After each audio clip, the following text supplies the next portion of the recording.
If you compare beer with bratwurst, And cheese with wine, or even whiskey, with donuts, then we think you can pair all of these delicious drinks with murder, conspiracies missing persons.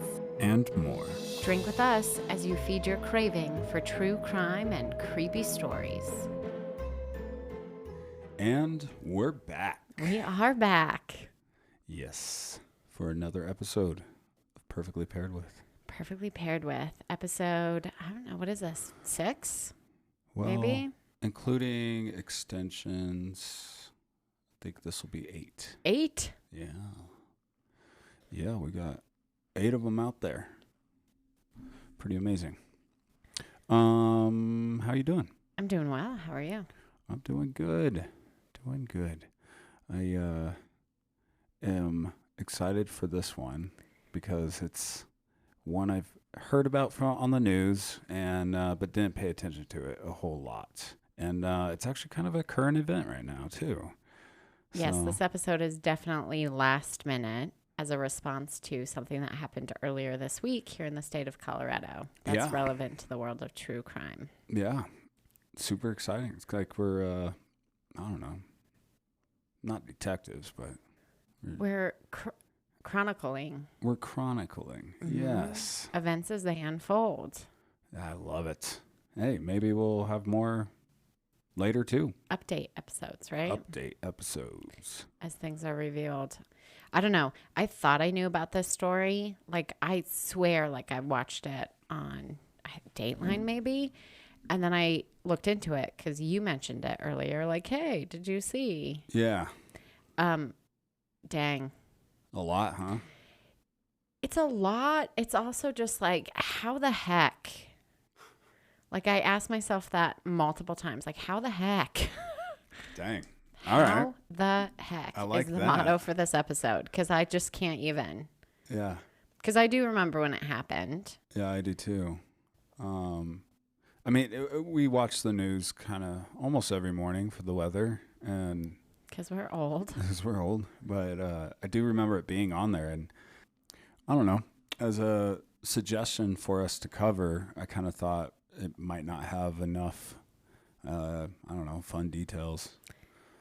I don't know if they're fun, but they're definitely details where you're just like, can this actually be a true story? And it 100% is. And then you create all these caricatures of investigators that are just like not awesome.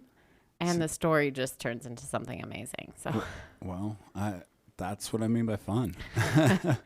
well, you weren't the only one who asked about it. I got a text the day that this individual's remains were found from one of our listeners, Bailey. Thank you for listening. And she was like, "Did you see?" I was like, "Of course, Bailey, I saw." But Well, that's cool. She mentioned thinking this case was pretty crazy. Interesting. So for anybody who doesn't know it, get ready for some crazy. Cool. Well, let's start with what we always do and what we're pairing this story with. Yes. What do you pair with a story from Salida, Colorado? Yeah. I don't think a lot of people have even heard of Salida, Colorado. For those that don't know, it's, I'd say, kind of on the Colorado Springs side, but more in the mountains from there. And I believe South Park is really close to there. If any, you kind of know where that is. Most people probably have no idea where that is. Most The people probably don't know that it's an actual The real town. city, South Park, which, yes, the show Is is based on off of. a teeny tiny city, not even city, a little town in Colorado. Yeah. And Salida's not too far from there. I hope I'm right on that. I'm not going to check, though. Why do we have to? Who needs facts? Yeah, seriously. You just make anything up you want. Yes. So, yeah, I went and found some breweries around there. And, of course, I had to find something that I could find here because I'm not going to travel down there. And No impromptu trip to Salida this no. Saturday evening? No, that's got to be like a 2.5 hour drive from here. Yeah, that would be miserable. I did find one though. What's it called? I'm very excited to try it. I've heard of this company before. It's Elevation Beer Company. That's the brewery. And what we're going to drink tonight, we have two different ones. We have it's called 8 Second, and it's got A the bowl. cowboy on the bowl. So, bull riders, the goal is to stay on past 8 seconds or 8 seconds, something like that. Yeah. You need to ride 8 seconds. Yeah, that's right. Otherwise, it doesn't count. Yeah, I know that because of the movie 8 Seconds. That's way such back a in good the movie. day. Yeah. Kolsch is this type of beer, which is just to give you an idea of what that is. This is from their website. This beer has high carbonation, which brings forward notes from our Kolsch yeast, giving it the crisp finish of a lager with the light fruit note of an ale. This is our authentic interpretation of the Kolsch beers of Cologne. Cologne. Where's that? Germany. That's what I was going to guess. Dang, I should have just been brave. You should have. That's all All right. right. Good job. I'm willing to try 8 seconds. Oh, 8 Cool. second. And Singular. gotta reach over, grab these. There's a second beer.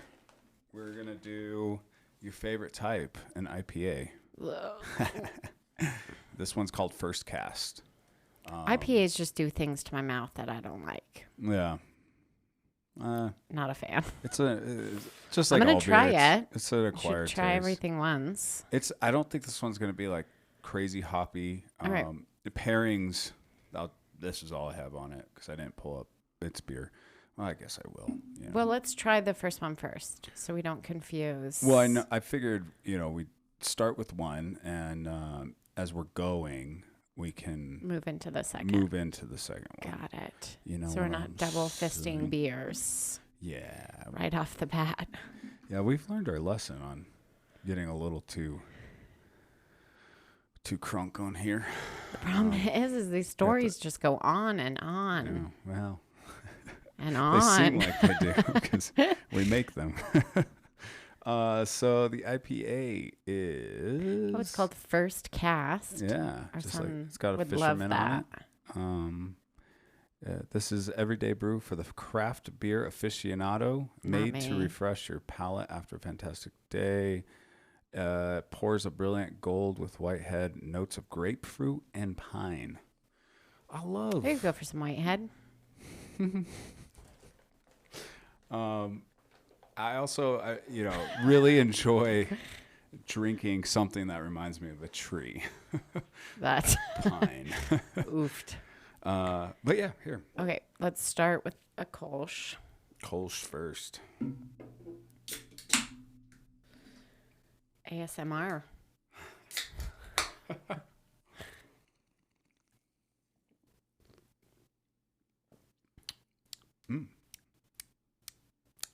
Tasty. Can't stop it.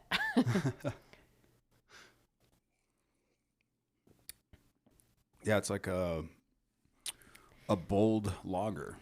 It is. A little It's- weedy too. Yes, I agree with everything you're saying.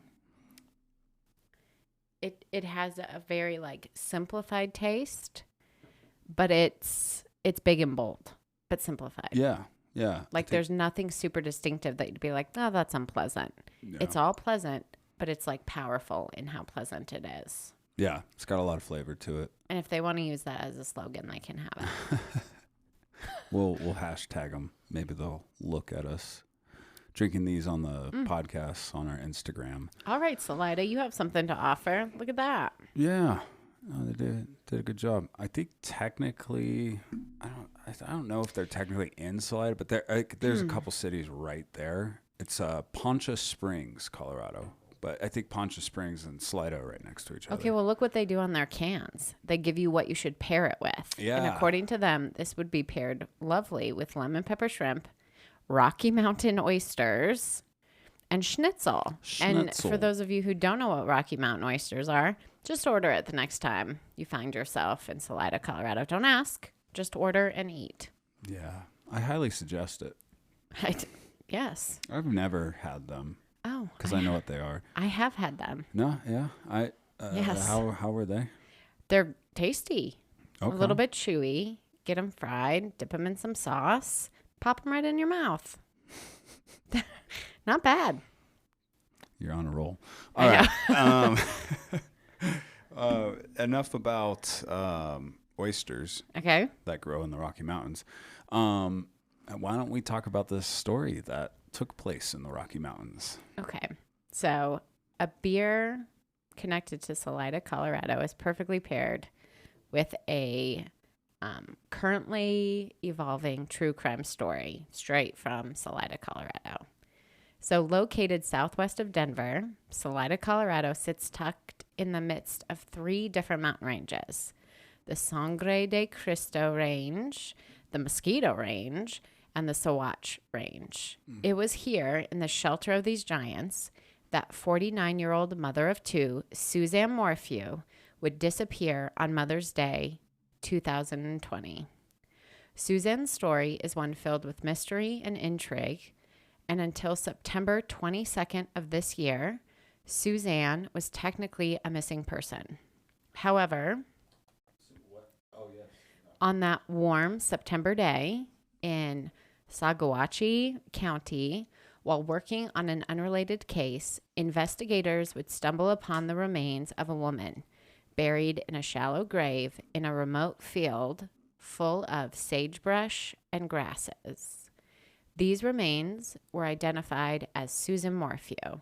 So it was after 3 years, countless searches, and the arrest and subsequent release of her husband, Suzanne Morphew's body was discovered 40 miles south of where she disappeared.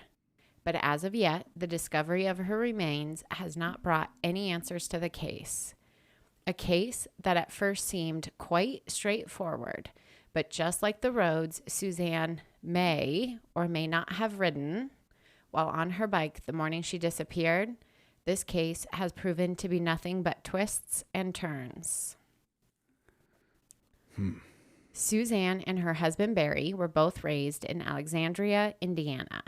Suzanne met Barry while attending high school, but the two did not begin dating until after Barry had graduated. They married each other in 1994. Suzanne became a teacher, and Barry was actually at one point in time drafted to the Toronto Blue Jays. Oh, wow. However, at the time of Suzanne's disappearance, Barry was in landscaping. Clearly, baseball didn't work out for him. Yeah, that's a far drop. Yeah. The couple would have 2 daughters, Mallory and Macy. In 2018, the couple moved to Colorado to be closer to Mallory, who was attending college out here. The couple hoped that the fresh mountain air would actually be good for Suzanne, who was battling cancer at that time. Also, as an added bonus, Colorado offered the couple a fresh start to repair what many deemed to be a troubled marriage. The Morphews would purchase a gorgeous $1 million home just outside of Salida, Colorado. Wow. There, Susan would take advantage of the mountain landscape to pick up mountain biking, and according to many who knew her best, she would ride every day as long as the weather permitted. The morning... He must have had a pretty successful landscape business there. Oh, their home is gorge. Yeah. I don't think she worked either. Wow. Yeah, I don't think real estate in Salida at that time was booming or anything. So $1 million house, I mean, probably went pretty far there. When it was sold 10 months after she went missing, it went for 1.6. Oh, okay. Dang. And they're both ridiculously attractive, living in this beautiful town in a gorgeous home. Yeah. Everything seemed to be like going all right for the Morphews. Yeah, I've got some pictures pulled up here, and they are very good looking people and Fit, muscular. Seem to be living a good life. Mm-hmm. Wow. The morning of Mother's Day, 2020, Barry woke up early to drive 150 miles to Broomfield, Colorado for work. He said that he left Susan still sleeping. Both daughters, Mallory and Macy, were headed home from a camping trip so that they could spend time with Susan and celebrate Mother's Day. As they drove, like good daughters should, they sent Happy Mother's Day text messages to Suzanne and were somewhat surprised when they never received a response. Barry also sent a text wishing Suzanne Happy Mother's Day and his text too went unanswered. At some point that morning, Barry also attempted to call his wife, again, with no answer as a result. Once Mallory let Barry know that the text for Suzanne had never received a response, Barry, concerned for his wife's well-being, called a neighbor and asked the neighbor to check if Suzanne was home. He specifically asked the neighbor to check to see if Suzanne's bike was at the house if Suzanne couldn't be located. When the neighbor reported that they found no signs of Suzanne, Barry asked the neighbor to call the police. Now, Barry, instead of heading home right away, he stops to drop off a shovel and some other tools for a coworker at a hotel where he had booked rooms for himself and his colleagues. Then, just after 6 p.m., Barry started the long journey home. Before Barry could make it home, an officer who responded to the neighbor's call actually found Suzanne's bike resting on the side of a deep ravine off of Chaffee County Road 225, not far at all from the couple's home. You said resting on its side? It literally looked like it had been thrown down and fell and landed, like caught on whatever weeds were growing. Wow. Okay. There was no clothing left behind. There was no blood or any evidence of a struggle in the area where the bike was found. Officers would also report that it did not appear that the bike had been involved in any sort of crash. Now, we have body camera footage recording of the moment when Barry, Suzanne's husband, arrives and speaks to officers for the first time. I'm going to play it for you.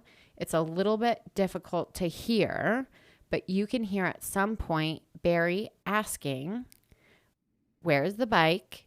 Was it involved in a crash? And then also asking if perhaps a mountain lion could have gotten to his wife. A mountain lion. Yeah, I guess they are in the mountains, so. We literally just did back-to-back episodes about how apparently these mountain lions are strategic killers and can make a child disappear without leaving anything behind. I think we should worry about mountain lions a little more when we go to the mountains than we do. Okay. Where's the plane? Oh, it's right there. Where was it? It was like just right down here in this little embankment right here. So I took this dude. We got the husband on the scene here with you.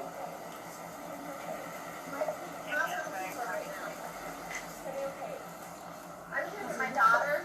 She's at your parents' Oh, house. okay. Alright, yeah, you can go down Is it there. a crash?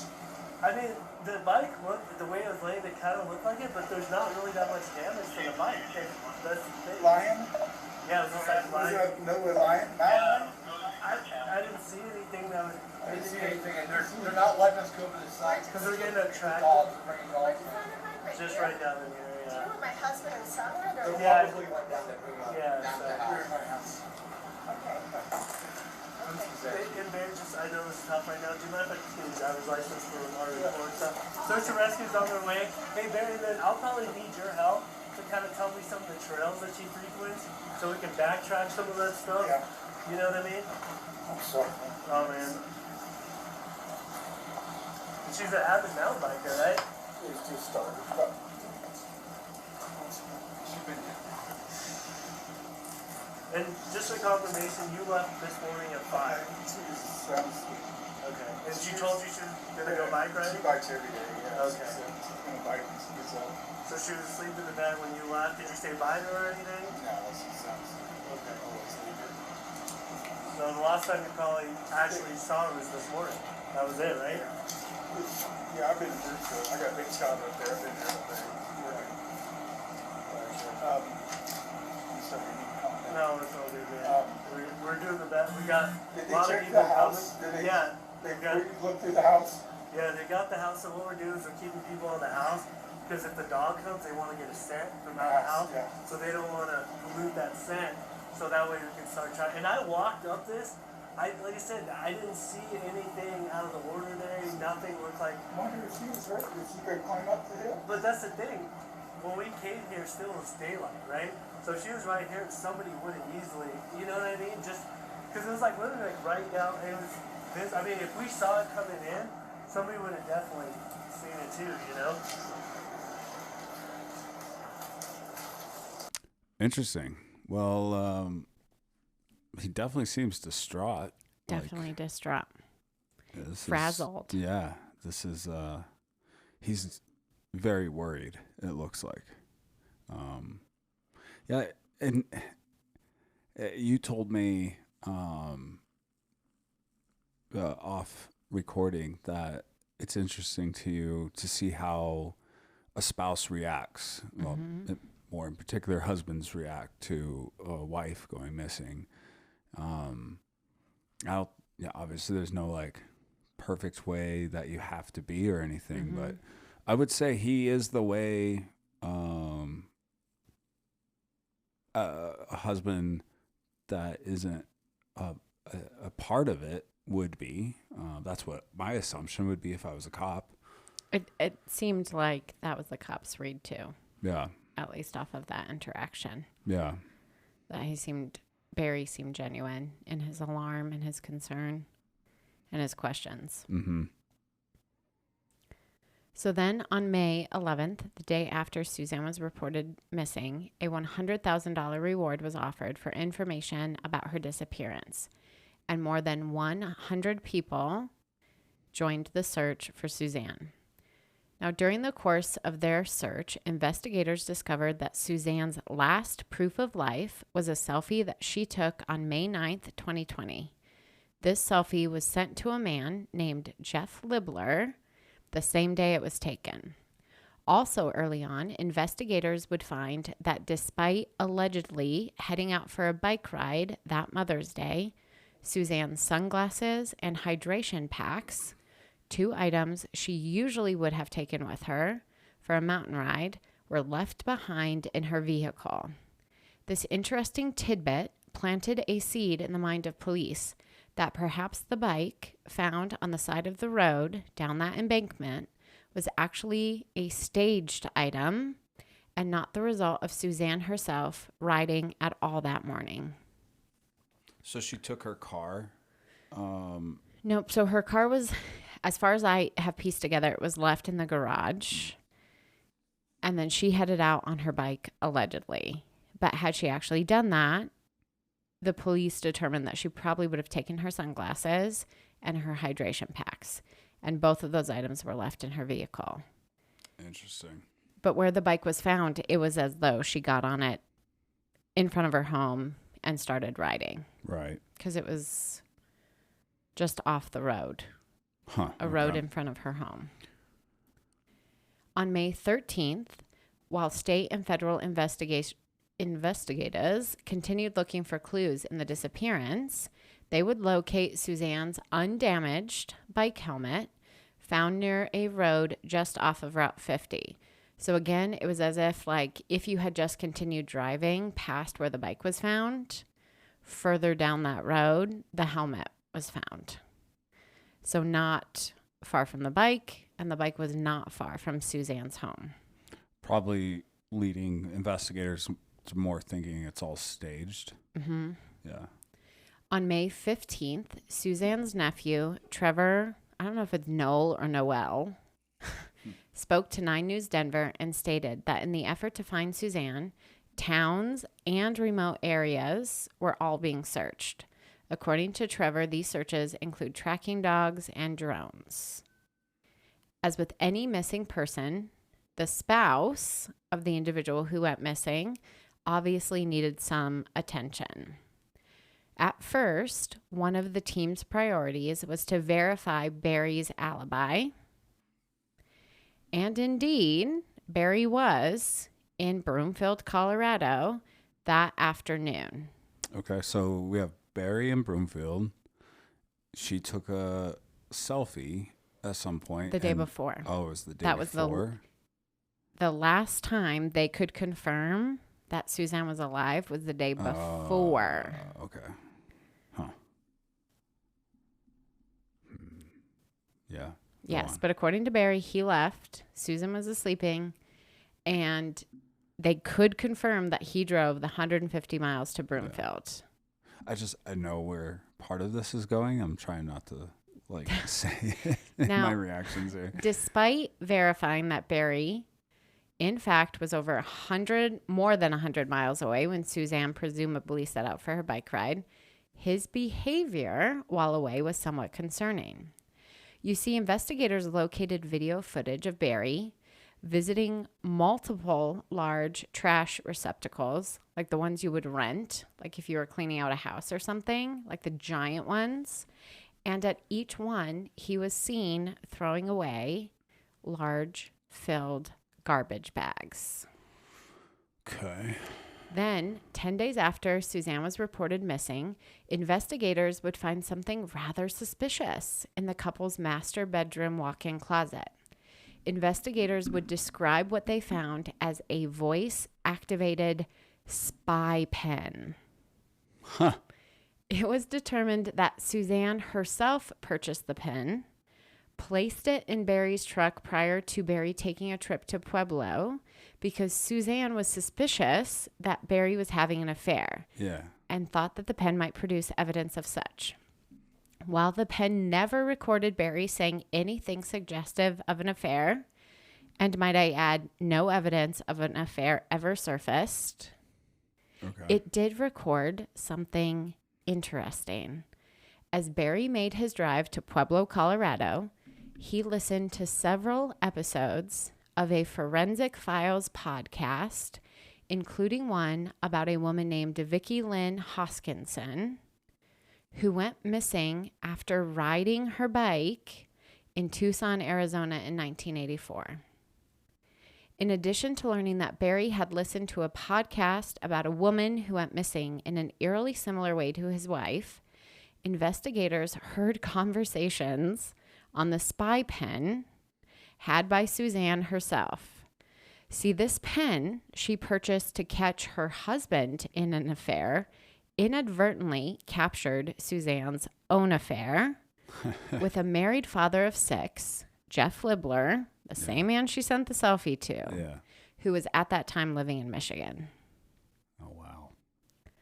So clearly their marriage was not benefiting great. from the fresh start. Yeah, yeah. I do remember that being on the news that I don't know, one of their most recent talks where like she wanted to leave him or something. The text. I'm sure you're going to mention that. But Yes. We're working towards that. I figured I'd throw it in there early. And if Barry did not realize that maybe he was the target of the investigation, on May 22nd, the FBI searched a construction site in Salida, Colorado, where Barry had work connections. So it seemed that with each item investigators uncovered surrounding the disappearance of Suzanne, each piece seemed to point to one suspect, Barry Morphew. And after Suzanne's lover from Michigan had his alibi verified and he was cleared of suspicion, Barry remained alone, standing in the sight of investigators. So they're suspicious because they can't confirm that she was actually there the morning he left. Correct. And he's throwing bags away, which... Multiple large trash bags. And he said he just didn't want to pay to dispose of them at a landfill. Yeah, I was going to say... And I know somebody who would do that exact same thing with me sitting in the car going, stop it. This is ridiculous. Don't do this. Just pay for it. Let's just say I totally understand but can that we mentality. say, if that is what he was doing, the timing... He could not have picked a worse time to try to save a few bucks. Exactly. Well, if he did something to his wife, why would he be doing something like that? You know, because he's disposing of evidence of his crimes. Yeah, but that's what they're thinking. He didn't pick that time, obviously. Well, I guess it's not obvious, but his wife is just missing, and he, like a fool, is throwing away massive trash bags. Yeah. Cops are zooming in on the footage, being like, that looks like an elbow. And I don't know, if he's listening to true crime podcasts, you'd have to assume the dude would be a little smart. I don't know. I guess it's suspicious. A little bit. Or he was listening to the true crime podcast, finding inspiration. He's like, come on, one of these stories has to work for me. Yeah. Now, Like, I found it. my wife rides a bike. This should work. Yeah. And I live in the mountains. This is perfect. And then I'll ask the cops, do you think a mountain lion got her? I hear they hunt and kill in the mountains all the time.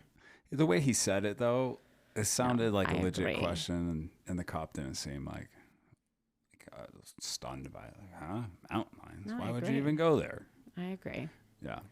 Now, for investigators, a suspect needs to have 3 things to be considered viable: means, motive, and opportunity. According to the MMO framework, these 3 items are interdependent and interacting domains. So, as the months passed and no signs of Suzanne surfaced, investigators began compiling their case against Barry. Let's start with motive, which refers to whether or not an individual, a suspect, would want to perform the crime.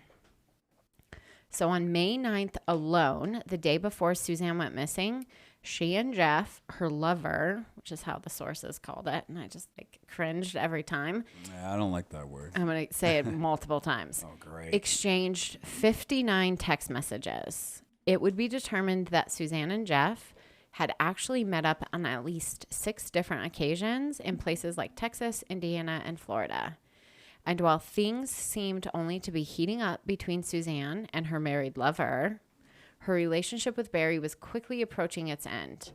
In a text she sent to Barry just days before her disappearance, Suzanne wrote, and I quote, "I'm done. I could care less what you're up to and have been for years. We just need to figure this out civilly," end quote. And to a friend, Suzanne sent the following messages. Quote, "I feel no peace when he's here," end quote. Quote, "I would not feel safe alone with him," end quote. And, quote, "He won't speak of divorce," end quote. Suggesting that Barry, the he in all of those messages, was unwilling to let Suzanne go, and this refusal was making Suzanne uneasy and scared as to what Barry might wind up doing. Huh. So I don't know. Do you think he has a motive? Yeah. I don't know. That's based off of her and Having an affair. exactly, like her guilt of that she's projecting on him, and he's probably just busy with work. And they probably have a rocky marriage anyway, so most men end up distracting themselves by doing a ton of work. Well, despite saying that he had no idea And that she I was gonna having an say, affair, Let's be according fair. to the police, they considered Barry's motive checked off their list. But they always look at the husband first. That's always who, husband, boyfriend. It's always the first one, and you got to be like rock solid alibi. And So Jason is not convinced of the motive. No. Let's talk means. Now, means refers to whether or not the individual, the suspect, would be capable of performing the crime. For this, we need to get to know Barry just a little bit better. Now, Barry was an avid hunter who at times would use a tranquilizer gun to illegally sedate deer that came into his yard in order to remove and sell their antlers. oh, that's messed up. This episode of the Perfectly Paired With podcast is brought to you by Jason Owen of the Impact Group. You'll be hard-pressed to find a better real estate agent than Jason Owen. If you live in the Denver metro area, be sure to contact him and ask him about the special savings you could receive as a first responder or a teacher. He is out there trying to help those that help us. Contact Jason Owen at the link in the description of this podcast and ask about those savings. That's Jason Owen of the Impact Group, a division of Your Castle Real Estate. Yeah, it's messed up. I don't even know what happens to a deer when you cut its antlers off. Do they come back? Yeah. Well, I mean, I think so, because I'm pretty sure they shed their antlers every year, and then they regrow them within the year. I thought that was the male version of deer. I don't think females have antlers. So then I maybe think it's not all deer. the antlers.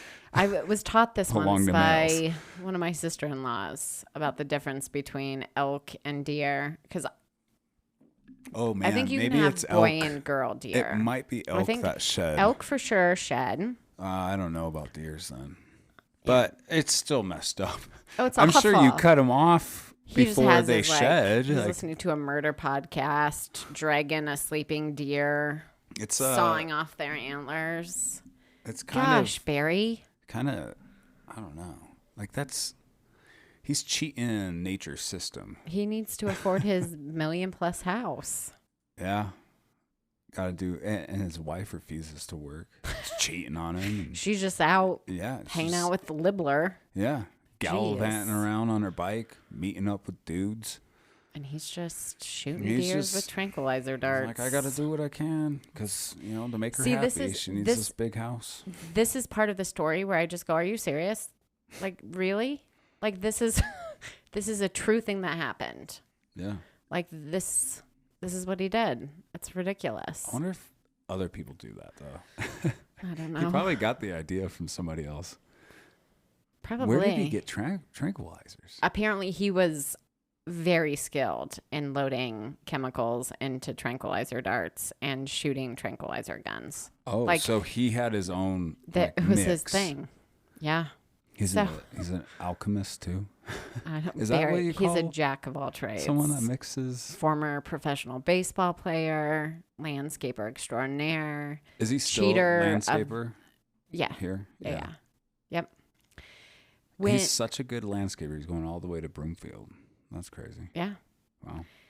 But when investigators find a needle sheath, Hey, you gotta drink your beer. I know, in the Morphew dryer, and that needle sheath was just the size to fit a needle used to inject serum into a dart, their idea as to what happened to Suzanne begins to take shape. Oh man. Well, if he doesn't have anything to do with it, and I already know I'm not going to give anything away, then You can't even say he's that putting, he he's didn't have putting- anything to do with it. Yeah, no. If he 'Cause doesn't, we don't know. If he doesn't, at this point, he is just like racking up. Oh, he looks like the most guilty I'm person. looking And then they're bad like, hey, where did this list. needle sheath come from? And he goes, I've never seen that my entire life. He doesn't want. I don't know how it got Just- there. He's worried. He's I more. am really skilled at shooting tranquilizer darts, and I inject them with stuff to handle deer, but I don't know how that got in the dryer. Wasn't me. Nobody's believing you, Barry. Nobody. So he admits to the. Like he tells them he says, he I'm does this. super good at shooting a tranquilizer Then dart. why wouldn't he just say that's what he was using the needle for? I think they think that he washed clothes to get rid of evidence, and somehow that needle sheath from the day of the crime got stuck in the clothing, and that's why it was in the dryer when they searched the home. Then, when investigators checking into Barry's cell phone data from May 9th, so the last time they could be certain Suzanne was alive, it was revealed that Barry's cell phone pinged literally all over the Morphew property, indicating almost like a frantic situation. When asked about this, Barry tells investigators that those phone pings were a result of him running all over the property, shooting chipmunks. What if that's what he was doing though? Like that's legit. But also, They're why are you fast, they're so running around weird? everywhere. Barry, why do you have to be so freaking weird? Because his wife doesn't give him any attention, so he's got to fill his time with all this. He's like, extra no stuff. deer, so I'm going to shoot these chipmunks. Jeez. Come on, Barry. When investigators combined the needle sheath, the phone pings, Barry's hunting experience, and his own professed use of tranquilizer guns, and some suspicious scratches on his hands and forearms, which were documented early on after Suzanne was reported missing. The investigators created their own theory Let as me to what guess. happened to The Suzanne. scratches are from bushes and stuff that he works on. He said he on got them properties. searching for his wife. Oh, jeez. Mm-hmm. It's just they're job scratches. See, and I feel like maybe- if maybe he they told a legit true were. Maybe story, he really it would have was. involved another weird animal encounter. Like, I sedate deer, I shoot chipmunks, and I wrestle bears. That's what I do. I got in a fight with a raccoon. Yeah. Crazy Barry. Now, before we discuss their theory of the crime, let's visit the last element of the MMO framework, which is opportunity. Whether or not the individual, I say the suspect, has the chance to commit the crime. Now, as mentioned earlier, both daughters were away on a road trip the weekend Suzanne went missing. And with Barry's pre-planned trip that Sunday, which would take him 150 miles away, the timing seemed to be pretty perfect if Barry wanted to cause harm to his wife. Barry told police that on the evening of the 9th, he and Susan ate a steak dinner together. He reported they both turned off their phones and then went on a hike. Then they made love before going to sleep at around 8 p.m. However, investigators took data from Barry's truck's computer, and that data revealed that the truck was put in reverse and backed up toward the Morphew's home at 9:30 p.m. that evening, which Wait. to me sounds like malarkey, but I verified the source. It came from CBS News. Wait, what the fuck? Our cars can do that? I know that when a car gets into a crash, you can look at like the data to see if the brakes were Holy shit. pushed.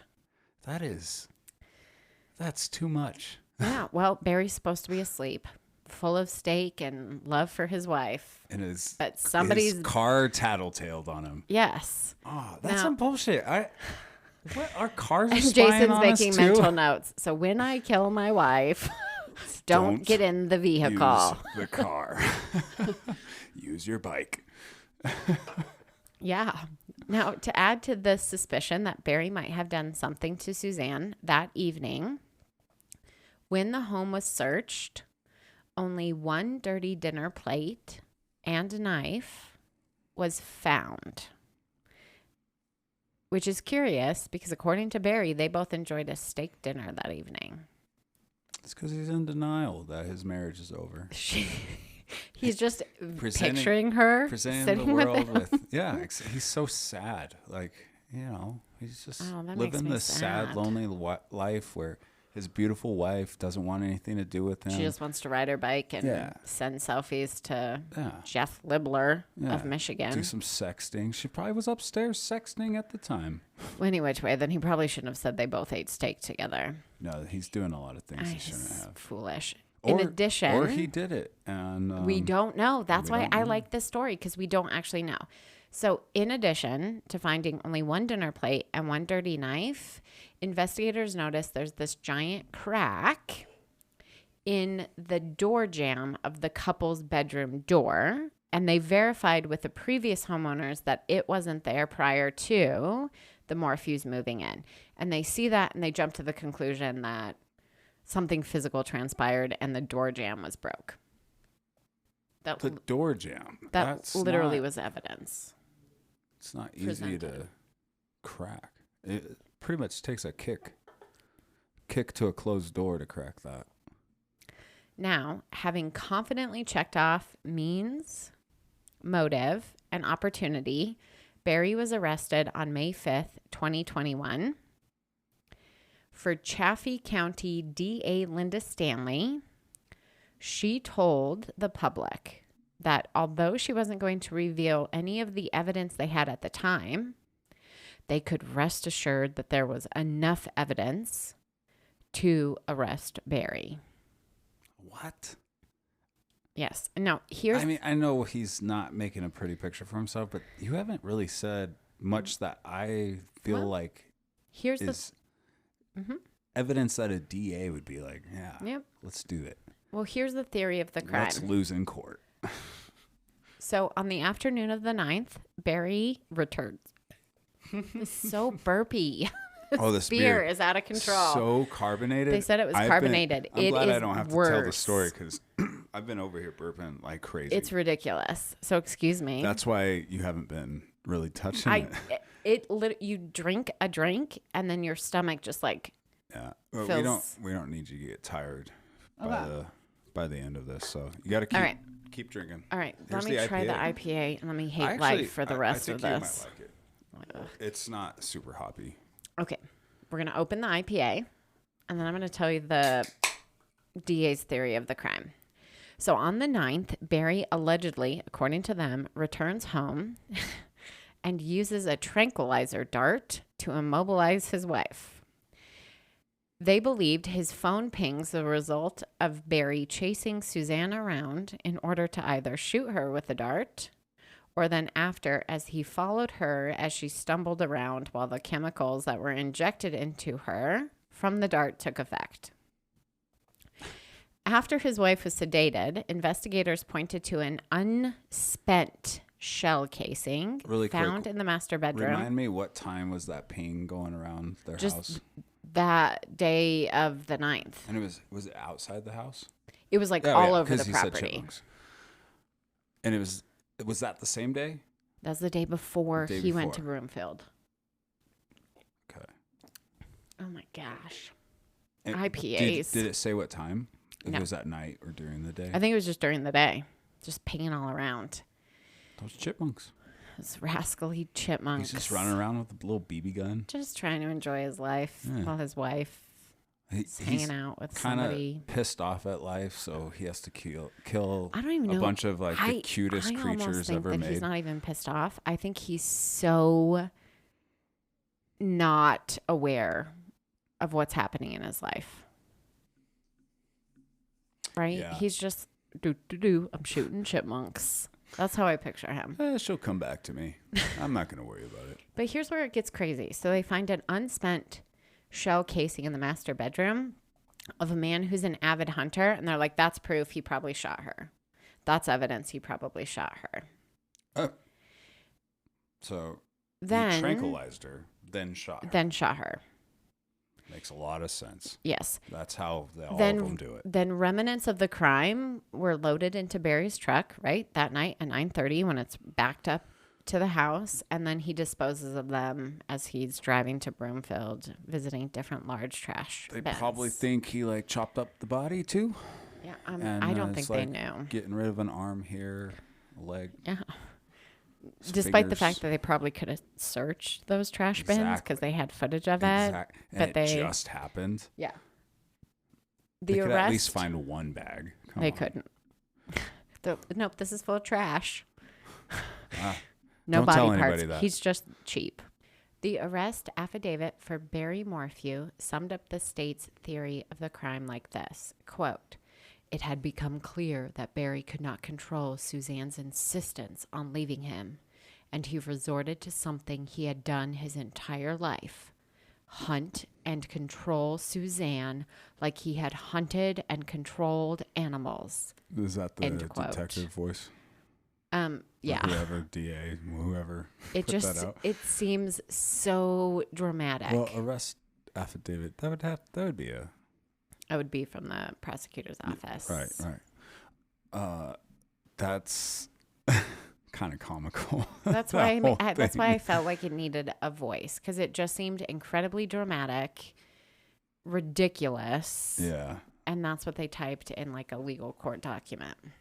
Yeah, that doesn't sound like a legal court document. Yeah. That sounds like somebody's opinion. See, another one. Like, are you serious? Like, seriously, is this actually happening? Are you Yeah. kidding me? And it's true life. How weird. Okay. On September 20th, 2021, Barry pleaded not guilty on all charges as both of his daughters supported him. They never once thought that their father could have been involved. They were his staunchest, supporters. Then, after a year of preliminary hearings with the trial set to start on April 28th, 2022, DA Stanley filed the motion to dismiss all charges without prejudice on April 19th. After missing several discovery deadlines, discovery is when the prosecutors have to turn over whatever they have to the defense. In other words, not giving the defense information and evidence in a timely manner, the judge ruled to exclude several of the prosecution's key witnesses, and the DA and her team felt that a conviction was unlikely.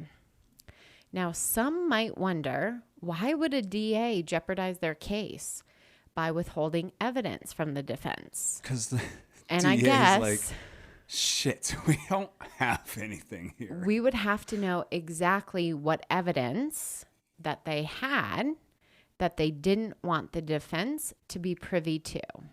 Way back in October of 2020, DNA, which had been collected from inside Suzanne's Range Rover, specifically it came from the glove box, was tested, and it revealed to be a partial match to an unnamed man that was connected through other DNA samples to unsolved sexual assault cases in places like Tempe, Phoenix, and Chicago.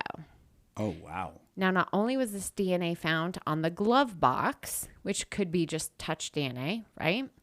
It was also found on a rear cushion in the vehicle and on the handlebars of Suzanne's bike. No way. Now, that person took yes. the bike and threw it over or down the That hill. seems like a plausible explanation to me. This DNA had been collected by CBI agent Joseph Cahill, and he asked a detective in Chicago to follow up on the instance of DNA being collected on a sex assault case out of Chicago. Yet, CBI agent Cahill never even checked back in with the detective out of Chicago to see if any information had been collected. What? So, after knowing this, as of October 2020, the DA and her team still pursued charges against Barry Morphew. How do you even... This is what I don't get about some of these documentaries we watch and different cases where DAs get so transfixed on one person that they try and fit a square peg through a round hole. Like they just have to do it because they don't want to be wrong. I don't know. That like when it's you so and I are ass both. backwards Well, of what our justice system's made to be. It's so that you can't force in innocent people. No, into I'm much jail. more I support law enforcement, I support the state than you are. But in this case, I'm just like, seriously? Like, there is this human being who's sexually assaulting other women in other parts of the world, the country. Could be the world. We don't know. You never know. They've got the DNA from a guy that has been a part of multiple missing persons. Sexual assaults. Sexual assaults. They're not missing Okay. people. He's just out there sexually assaulting people. Well, I'm assuming ladies. You don't know anymore. Yeah. They don't know who he is. Sexual assault. He's leaving part his of, DNA and behind. they don't know who he is. That's crazy. So the DA is so transfixed on Barry that they ignore all of this. And they play games. They do not pass on to Barry's defense attorneys that this DNA exists. Oh man. Which is why the judge had to reprimand them, and the judge ruled that certain witnesses wouldn't be allowed to testify as punitive punishment. Nope, you're messing around. And that's why they dismissed the case. And Barry's defense attorneys are like, obviously, like, this DNA wouldn't be here for any other reason except Suzanne encountered this monster on Mother's Day 2020. Yeah. This is one of the weirdest target that I've heard of a DA doing. And like the evidence that they ignored, and Just the fact that they tried, fabricated. and Like, oh, there's a shell casing in a hunter's home. fabricated, It probably means she got shot. Exactly, yeah. The fabrication no. through the whole thing. I is grew up in a crazy. house where there were just like bullets scattered everywhere. If you know any hunters, like you see bullet shells, empty casings in their garages and just Oh my random gosh, places. Door at their jam has a house. crack. Oh, come on. That means they got into a fight. Oh, that must be it. And the whole, I don't know if anybody else listening to Katie had the same sort of just weird movie running through their head of him chasing her around the property, like Trying like to a shoot her scene with out a of tranquilizer gun first. Yes. Because he has to sedate her with a. yes, And in my mind, it's like a blow dart tranquilizer. and So he's chasing her with this blow dart tranquilizer to his lips, and she's like dodging, and his phone is pinging. it's probably in his Native American costume. Probably. And he gets her, and then she just staggers around for the next 20 minutes, and he just follows her, waiting for her to finally succumb. Just chuckling to himself, I've got poking her now. fun of her as she goes. You pathetic bitch. If Jeff Libler could see you like this, it's just the most ridiculous. Or I see it as like a scene out of Texas Chainsaw Massacre. You know, like the girl at the end of the original, just the hiding best in one. the dumbest places. And well, at the end, she's like it's Oh. daylight, and she's running down the highway, and the guy with the chainsaws chasing her. Like that's kind of what I'm imagining. They're imagining is happening at the home. Like he's raging to kill. She's screaming bloody murder, running from him. And I love that they thought And that then was he it. blow darts a tranquilizer More into her than him neck. just shooting chipmunks. Like the homeboy chipmunks make sedates sense. deer to cut their antlers off. Yes, he absolutely is just shooting chipmunks for the sake of shooting chipmunks. Absolutely. It's like pent up sexual tension. He's like, Oh. okay, honey, I'm gonna go shoot some Which chipmunks. he clearly has a lot of it. You know, he's out down there eating dinner by himself. He's Pretending his wife is sitting across from He's him. probably so used to covering the bad marriage that what he told the police about both of them eating, well, and I'm going to go back to this, but if it was just him eating, he probably told them because that's what he's so used to covering. Like, oh yeah, everything's great. Also, somebody can clean their fucking plate and put it away. And Can one they? person, Are you sure? see? So my plate 100%. The wife cleaned her plate. My She stuck it plate in the dishwasher, could and the be husband set in his the on the sink. counter. Yeah, and it's It would have all taken them bullshit. 30 seconds just to think through that. Like, nope, she wasn't cleaning up after him because she doesn't love him anymore. And he just set it on the counter, thinking, I will clean it after I shoot some chipmunks tomorrow. yeah. I bet the statistics pretty high on pinning it on the husband, and they end up not doing it, or it's end up proven that they didn't do it, and or they end up going to jail, and somebody reads about the case later, and this guy This is should so not be in jail. ridiculous. I bet it happens more than other murders or missing person cases. Well, to here's what's husbands. crazy is the charges were dismissed without prejudice, which actually means he can be charged again. So Barry goes home, right? Not to that same house because they sold it. But I'm sure this fear that he could be charged again just hangs over his head. Now, when he and both daughters heard the news that Suzanne's body had been found, the faith that they held onto that Susan would be found safe one day shattered. and grief, according to them, just flooded in. Now, Barry has filed a $15 million lawsuit against the Chaffee County Prosecutor's Office for violating his constitutional rights. But this lawsuit could actually complicate where Suzanne's case goes next. It seems likely that there absolutely is a conflict of interest now because the people who Barry is suing could potentially be responsible for processing any evidence coming from Suzanne's remains and deciding how to proceed from the case. Who wants to find evidence more proving that Barry was involved than the people who might have to pay him $15 million? So they're saying that now everything's just sort of complicated. So I get what you're saying. It's that it making a complicates the murderer. case. Yeah.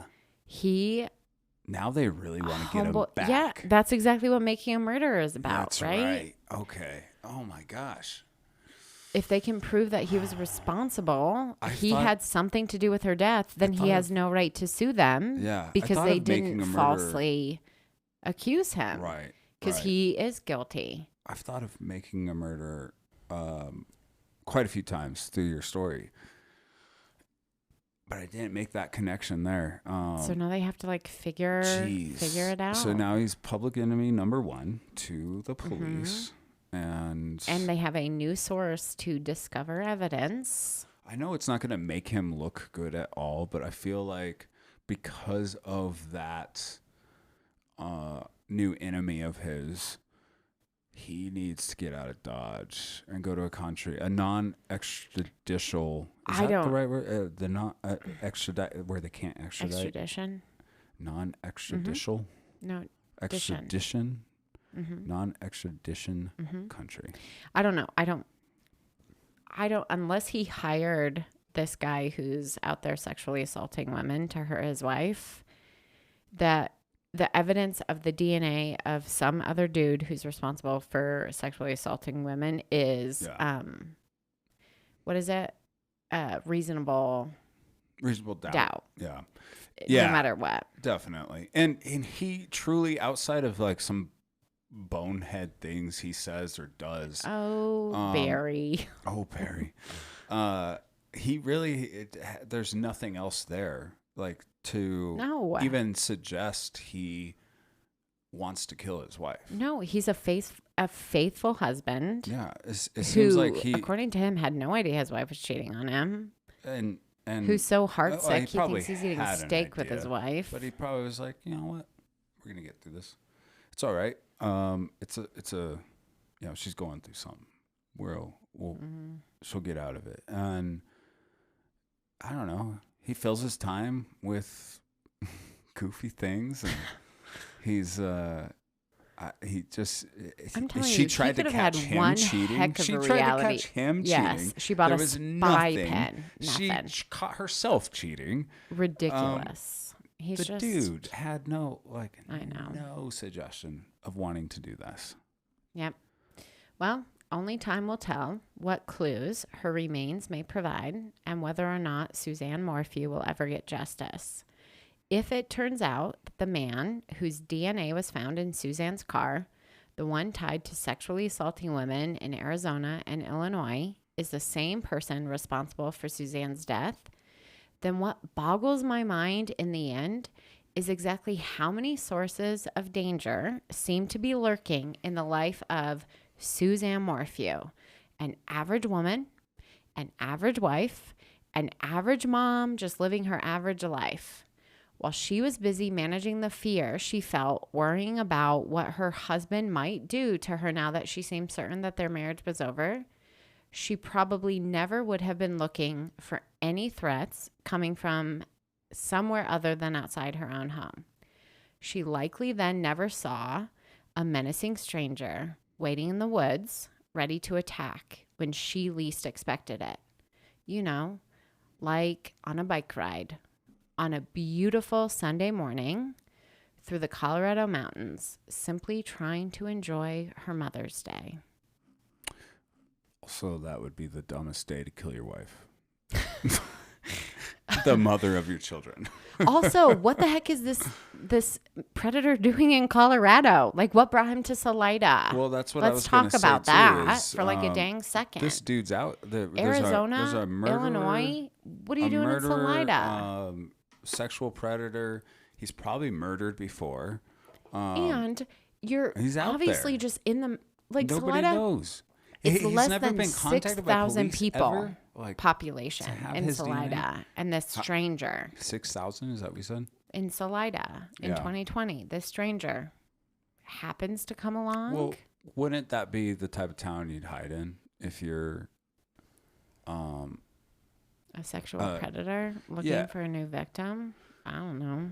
yeah, and a murderer. Well, he is a murderer. He is now. We gotta see what the remains say. I'm guessing for She him. fought back. She was tough. I don't know. For the murderer to get away with it, seems. It's not like he did a great job getting away with it. He just left. He's not. around. How is he getting away with all this stuff? I don't. Yeah. Like DNA being left on multiple, and none of these women are like, nah, I think I know this guy. Yeah, that's what my mind is just. It's a spinning wheel with that right now. Yeah. Like how this guy is just out there doing all these bad things, and nobody has the DNA matched to an actual person. See, if it's not mountain lions, it's sexual predators. What the heck? Also, I don't actually believe she actually thought she was in danger by her husband. Do you know, I got Gone Girl vibes from all of the texts I think that she yes, sent. she's creating and a situation. I almost think I She's thought trying that to, when this was unfolding. I was Yeah. like, she totally Gone Girled Didn't him. it, She totally I Gone thought I Girled him. saw it was either her daughter or a friend or somebody was hoping she was still alive because they mentioned like in her own way, like she might be the type of person to just disappear. I don't and know just, that, like, but leave the the fact life. that both daughters stood for their dad tells me that there was not anything in his actions that would have made her actually afraid for her Yeah. life. I'll I'm find sorry. it and I'll I don't show want it to talk you. bad about Suzanne Morphew. You know what? Homegirl, sorry you died. She totally kind of looks like However, a Gone Girl type you lady freaking too. were cheating on your husband, projecting on him that he was having an affair. He's providing you a really lovely life. And you're pulling that crap? Like, and I don't know. I'm not living her life. So maybe he was scary. But I would think that both daughters would be like, well, my dad was a scary dude. One would be like, my dad's a scary dude. And neither one were. They were like, from the moment he wasn't involved. That video of the body cam, I think, showed a man that cared for his wife a ton, even though she just told him to kick rocks. I don't think he ever wanted anything like this to happen to her. The county, the city has messed up his life, and he's worse off for it. And I think she, I don't want to speak ill of the dead, but bitches be crazy. I don't know. I remember like hearing news of him throwing stuff away in garbage at like the trash cans or whatever, and I was like, oh, he had to have done The that. news made him seem guilty. Oh, I do remember everything thinking that. that they was- presented was gotta this be guy this is dude. super guilty. Yeah, and he is a bigger, like, stronger looking guy, and people want to bring down successful men, and I think this was Yeah. an easy target for them because he's a little goofy too. Oh, he's super goofy.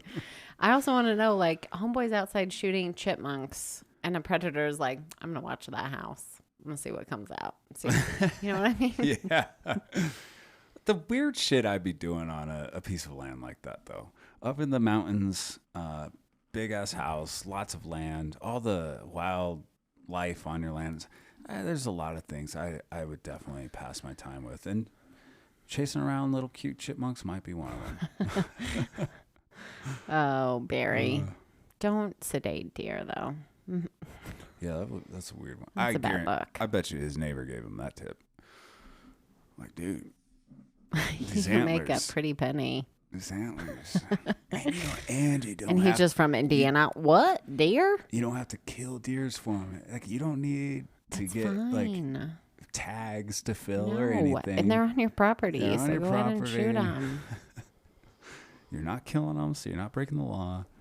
I bet you there's got to be a law with Colorado Parks and Wildlife against that. Anyway, we'll keep you updated. I'm Yeah. sure things will have to unfold. I don't know how much evidence can come from remains 3 years later after basically decomposing in a grave. This might be one of those cold cases that you hear about 40 years later. So in 40 years, if we're still doing this podcast, All I want to know is we'll let you know. somebody has to know this guy raping women and leaving DNA. I don't think so. I mean, people know him. I don't think people know who he actually is. I think this guy probably has multiple. This is where we need like ancestry DNA. Like they need to go and see if anybody Yeah. can be connected. Yeah, but Let's yeah, just violate maybe that would happen. Maybe that's how he the gets right caught. to privacy. Because I bet Maybe. you nobody even knows his real name. I think this guy lives a lot of different aliases and traveling around different traveling places. around different places, always on the go. Like people are like, what happened to that guy Johnny? I don't know. Did you know him well? No, I didn't. And he's on there next. Yeah.